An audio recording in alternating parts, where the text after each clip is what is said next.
Kembali lagi dengan saya di Mandir Kior Channel. Dan kembali lagi kita bercerita tentang cinta. Dan cerita cinta kita kali ini berjudul Mencintaimu Cukup Bagiku. Biarkan aku menatap lirih setiap keping kenanganku yang telah retak. Biarkan aku tetap mendengar bisu kata dari semua yang pernah terucap. Izinkan aku kembali melangkah sebelum lembar masa lalu berhasil menjamah. Akan ku hirup udara yang menyesakan. Walau nyata, tak dapat ku genggam angin. Sempatkan aku untuk tertunduk, menyentuh kembali sakit yang terindah. Gabriel, ayo, waktunya tiba, perempuan parubaya itu sudah memanggilku. Aku tak punya alasan lagi untuk berkata, tidak. Kupandangi pintu lobi itu, entah untuk yang keberapa kali. Di sana ada seorang penjaga, masih dengan kesibukan yang sama. Perempuan parubaya yang memanggilku tadi, yang tak lain adalah ibuku. Ia mengecek barang-barang. Ia menenteng satu koper besar, bersiap menggeretnya. Il, kamu bawa yang ini. Perintahnya. Ia menyisakan sebuah tas besar penuh isi. Aku tak tahu apa isinya.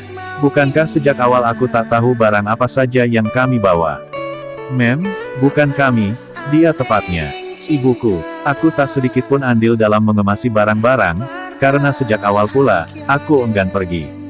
Aku meraih tas besar yang dimaksud sebelum ibuku berteriak lagi. Suara yang berusaha keras untuk kuabaikan. Sudah kubilang padanya tak perlu membawa barang banyak-banyak. Tapi tetap saja, ia yang menang, apalagi alasan yang sungguh masuk akal. Kami akan pergi dan takkan kembali. Jadi wajar bukan jika membawa seluruh barang yang ada. Bagiku tetap saja berlebihan. Jangan sampai ada yang tertinggal. Itu, koper kecil itu dibawa sekalian Yel. Isinya surat-surat sekolah kamu. Ujarnya lagi. Ayo, ia sudah melangkah lebih dulu. Sekali lagi, aku menatap pintu lobi, berharap di sana ada seorang gadis berdebat dengan petugas penjaga karena memaksa masuk seperti di film-film. Tapi mataku tak melihat apa-apa. Aku bahkan bisa menyebut tak melihat siapapun. Karena tak ada yang ingin kulihat saat ini kecuali gadis itu. Gabriel, rang ibuku. Ia sudah berjarak 7 meter dariku. Aku bisa melihatnya kesal. Bisa saja ia kembali ke sini dan menjewer salah satu telingaku agar aku ikut berjalan dengannya. Tapi ia tak mungkin melakukan itu, umurku 18 tahun. Apalagi kami sedang di bandara. Dan satu lagi kenapa ia tidak akan meluapkan kekesalannya dalam bentuk lain, karena toh aku sudah mau ikut pergi. Pergi meninggalkan kota ini, negara ini dan gadis itu. Gadis yang bukan gadisku. Aku mengecek sekitaran tempat duduk. Sebenarnya aku juga tidak begitu peduli kalaupun ada yang tertinggal. Aku hanya sedang tidak ingin menambah situasi menjadi rumit. Gabriel, ayo, nanti kita ketinggalan pesawat. Ocehnya lagi. Aku menatapnya pasrah. Tak tega juga terus-terusan membuatnya mengomel begitu. Oke, aku pergi. Selamat Bu, karena sekarang aku berada penuh dalam kendalimu. Aku melangkahkan kaki menuju di mana ibuku berdiri namun belum sempat aku sampai padanya, ia sudah berjalan lagi. Sepertinya ia tak tahan lagi menunggu langkahku. Yang penting dalam penglihatannya aku sudah mau berjalan. Langkahku terasa berat. Ada rantai dengan bola besi yang mengikat kakiku. Dan benda-benda itu tak kasat mata. Melihat reaksinya, aku hanya bisa menghembuskan nafas panjang. Kepalaku tertunduk seolah merasakan aku telah kalah. Membuat ubin-ubin penyusun lantai ruangan ini terlihat jelas oleh mataku. Aku menatapnya pasrah. Tak tega juga terus-terusan membuatnya mengomel begitu. Oke, aku pergi. Selamat Bu, karena sekarang aku berada penuh dalam kendalimu. Aku melangkahkan kaki menuju di mana ibuku berdiri namun belum sempat aku sampai padanya, ia sudah berjalan lagi. Sepertinya ia tak tahan lagi menunggu langkahku. Yang penting dalam penglihatannya aku sudah mau berjalan.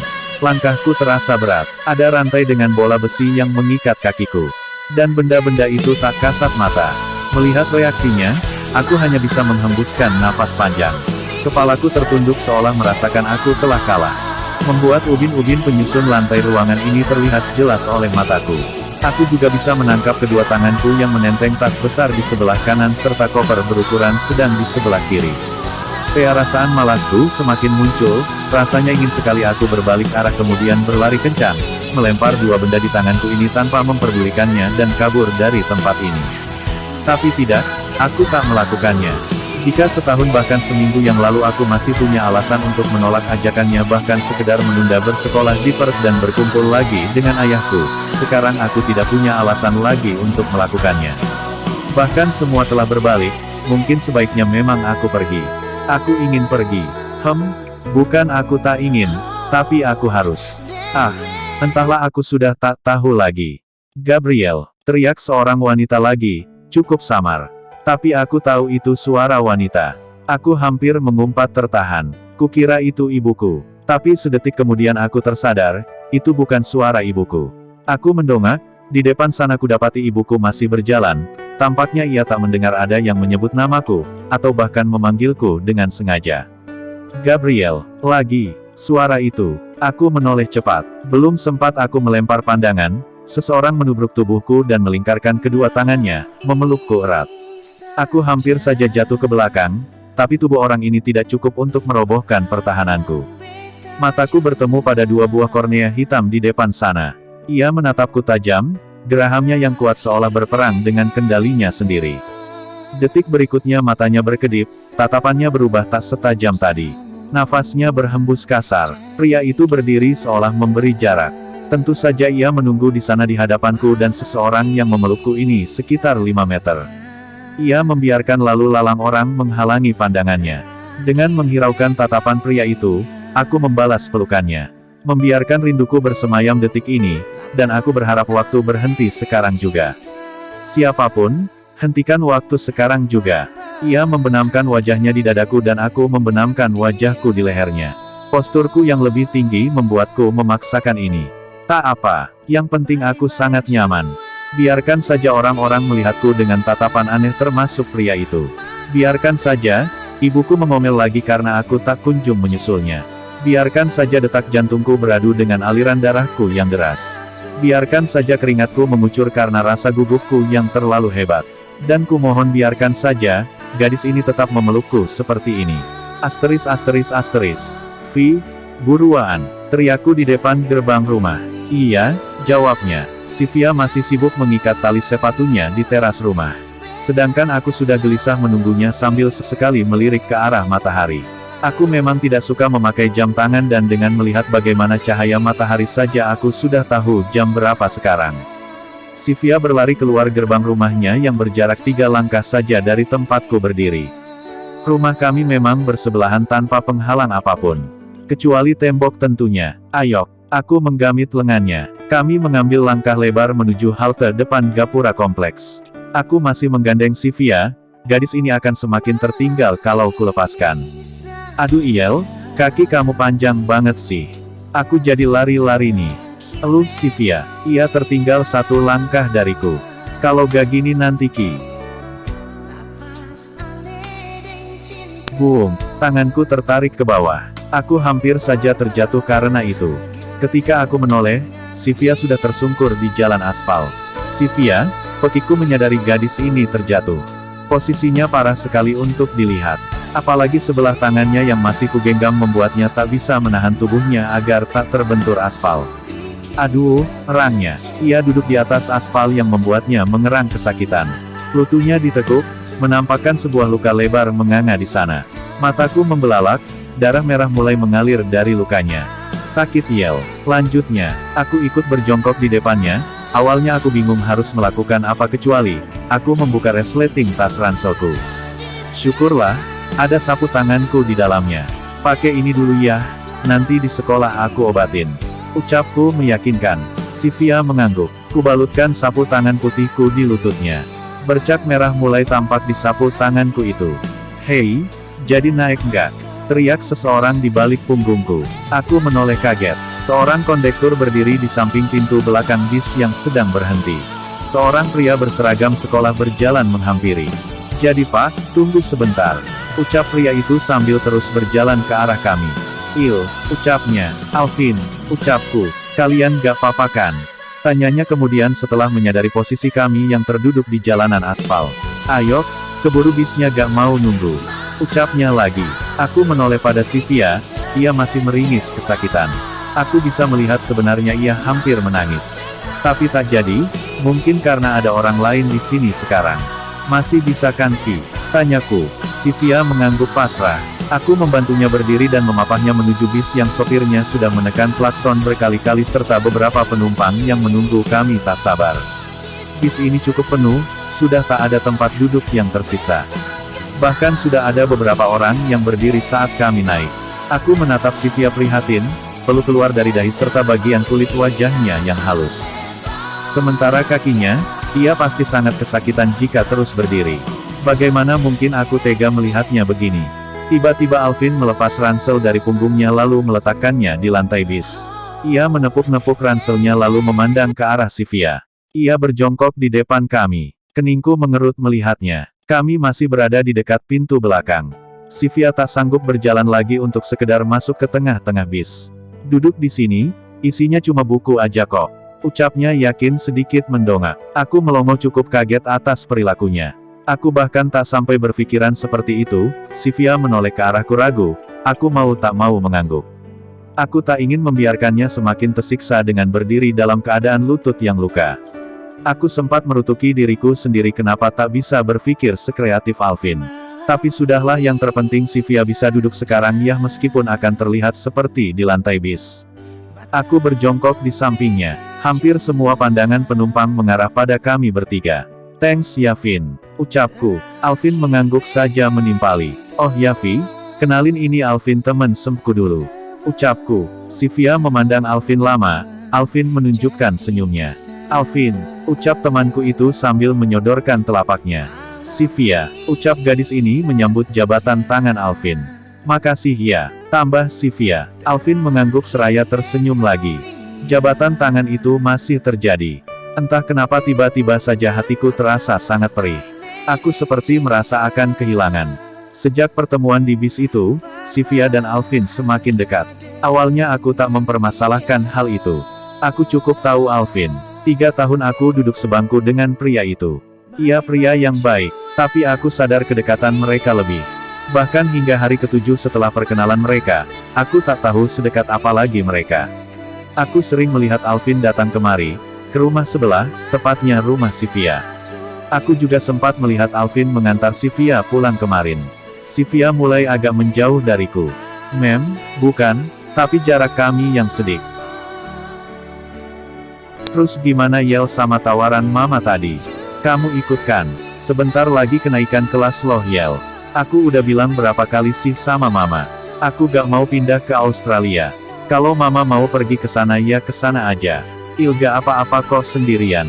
Jelasku, perasaanku semakin bertambah buruk saja sekarang. Sendirian? Kamu pikir mama mau tinggalin kamu sendirian di sini? Mama gak percaya sama aku. Aku bakal baik-baik aja kok. Aku udah gede. Aku tahu mana yang baik dan enggak. Lagian di sini juga ada. Ada siapa? Sylvia, potong ibuku. Ia menatapku tajam. Aku membalas tatapannya enggan. Sampai kapan kamu mau ngandelin dia? Minta bantuan dia apa-apa kalau mama gak ada. Memangnya dia gak kerepotan apa? Tanya ibuku bertubi-tubi. Benarkah? Apa benar ucapan ibuku? Apa benar aku merepotkan Sylvia? Selama ini aku selalu mengandalkannya memang. Ia memasakkan makanan untukku ketika ibu harus pulang malam bekerja. Ia membantuku membersihkan rumah yang berantakan ketika aku sibuk bermain futsal. Iya, benar, mungkin aku memang terlalu merepotkan. Ngerepotin Sylvia ya ma. Ucapku pelan. Hari ini, aku tidak berangkat dengan Sylvia. Aku masih kepikiran ucapan mama, apa benar aku merepotkan gadis itu? Aku berangkat agak siang. Aku yakin Sylvia juga tak akan menungguku, toh di depan sana sudah ada Alvin yang siap di dalam bis langganan kami. Sudah ada pria yang menjaganya. Tapi apakah aku rela membiarkannya? Menggantikan posisiku menjaga Sylvia, aku bahkan memberinya ruang gerak pagi ini. Tidak, pria itu, Alvin, ia tak pernah tahu bagaimana aku menjaga gadis itu selama ini. Ia tak pernah tahu bagaimana aku jatuh bangun mengejar Sylvia. Dan satu hal yang harus dia tahu, semua tak akan mudah, aku tidak akan melepas Sylvia. Aku tak akan melepaskan Sylvia demi apapun. Kecuali Sylvia yang memintanya. Gadis itu yang belum menjadi gadisku. Aku beranjak dari sofa. Aku sudah selesai mengikat tali sepatu sejak tadi sebenarnya. Tapi karena pikiran bodohku itu aku jadi melamun saja membiarkan waktu meninggalkanku sendiri tanpa Sylvia. Hari ini, tepat 2 bulan setelah kejadian dalam bis itu. Hari ini juga pembagian rapor kenaikan kelas. Aku sudah menerima raporku sejak tadi. Setelah itu, aku menunggu kedatangan Sylvia di taman sekolah. Ingin sekali kutunjukkan padanya bahwa raporku semester ini amatlah sangat membanggakan. Aku tak peduli jika ibuku menungguku di rumah, menanti bagaimana hasil belajarku selama ini. Yang terpenting sekarang adalah aku ingin menunjukkannya dulu pada Sylvia. Dia gadis pertama yang ingin ku beritahu. Dulu aku pernah berjanji pada diriku sendiri, aku akan menjadi yang terbaik di kelas. Dan ketika itu bisa terjadi, akan kuungkapkan perasaanku padanya. Akan kunyatakan rasa yang kumiliki ini. Akan kujelaskan betapa ia begitu berharga dalam hidupku. Dan inilah waktunya. Menunggu Sylvia membuatku jadi gugup sendiri, jantungku berdegup kencang. Sekalipun aku sudah menghembuskan nafas menenangkan berkali-kali tetap saja tak berhasil. Aku gusar, menantinya dan menanti ucapanku sendiri. Tak lama gadis itu datang, ia tersenyum. Senyum yang selalu kubayangkan kembali sebelum tertidur saat malam. Ia berjalan tenang, tapi bisa kulihat ia sangat senang sekali, mungkin ia mendapat nilai bagus atau kabar gembira yang lain. Semoga dengan pernyataanku nanti aku bisa menambah bahagianya hari ini. Hai Vi, aku mau ngomong sama kamu.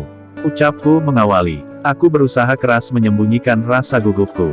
Oke, aku memang tidak berpengalaman, tapi kuharap aku bisa melakukannya. Aku juga mau ngomong sama kamu Yel. Ucapnya sangat sumringah. Sungguh dengan mata terpejamku pun aku bisa melihat kebahagiaan terpancar di matanya.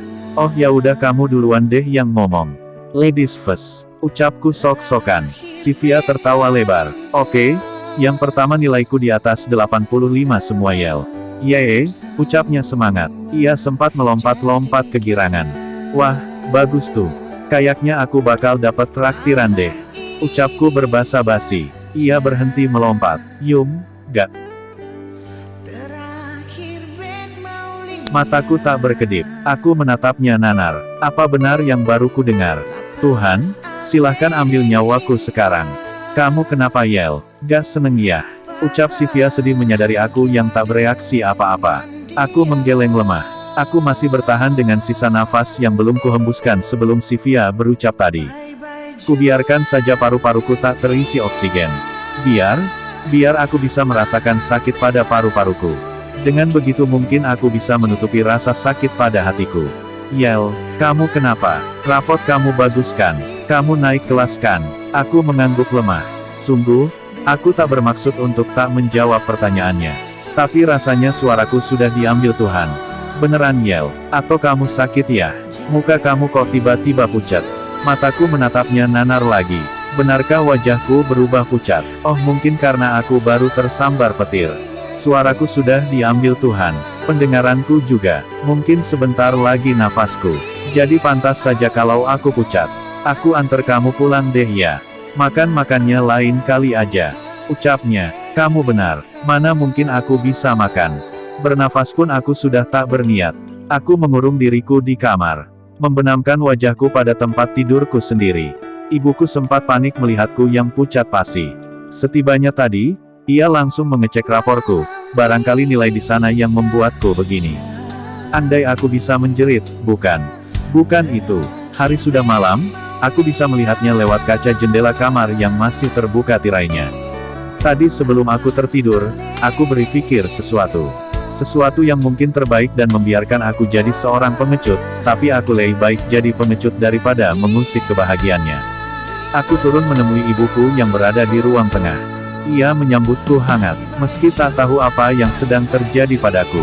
Kamu makan ya nak, mama ambilin. Ucapnya, Il mau ngomong ma. Ibuku berhenti melangkah, mendengar nada suaraku yang serius. Beliau duduk kembali. Apa, ma? Il bersedia sekolah di Australia. Ucapku parau. Aku menghembuskan nafas berat. Susah sekali aku mengucapkan itu. Kenapa? Mama gak perlu tahu alasannya. Yang penting Il mau. Ucapku. Tapi, baiklah kalau begitu. Kapan? Wajahnya tak menegang lagi. Besok. Bisa. Tanyaku tak yakin. Secepat itu. Tanya ibuku tak percaya. Aku mengangguk. Ia lebih cepat lebih baik. Toh aku sudah kalah, sudah saatnya aku pulang. Pulang tanpa dendam akan kekalahanku atau berniat merebut gadis itu. Aku tidak akan melakukannya. Melihat gadis itu tersenyum seperti tadi pagi, sudah cukup untuk meyakinkanku Alvin bisa membuatnya bahagia. Bahkan lebih bahagia daripada saat bersamaku. Oke, Mama akan telepon Papa. Kamu siap-siap ya? Perintah beliau. Aku mengangguk. Dengan berat hati kutinggalkan perempuan parubaya yang duduk di sofa itu. Aku tahu pasti tanda tanya besar ada di otaknya sekarang.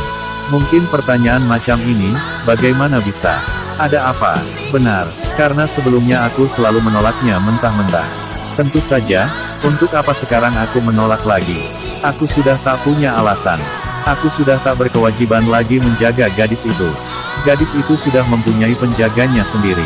Bahkan juga penjaga hatinya. Aku melangkah menuju balkon rumah dengan menenteng sebuah gitar. Menikmati sejenak hembusan angin malam yang mungkin sudah takkan kurasakan lagi esok di tempat ini. Malas sebenarnya aku bersenandung. Atau sekedar memetik senar-senar gitar ini. Tapi entah aku ingin mempersembahkan sesuatu pada langit kota ini untuk yang terakhir. Aku ingin mencurahkan perasaanku pada bintang malam. Semula ku tak yakin, kau lakukan ini padaku. Meski di hati merasa, kau berubah saat kau mengenal dia. Ref, bila cinta tak lagi untukku. Bila hati tak lagi padaku. Mengapa harus dia yang merebut dirimu? Bila aku tak baik untukmu. Dan bila dia bahagia dirimu. Aku kan pergi meski hati tak akan rela. Asteris terkadang ku menyesal. Mengapa ku kenalkan dia padamu? Aku cinta kamu Vi. Aku cinta kamu. Ucapku lirih pada wajah Sylvia yang terlukis di langit. Asteris asteris asteris.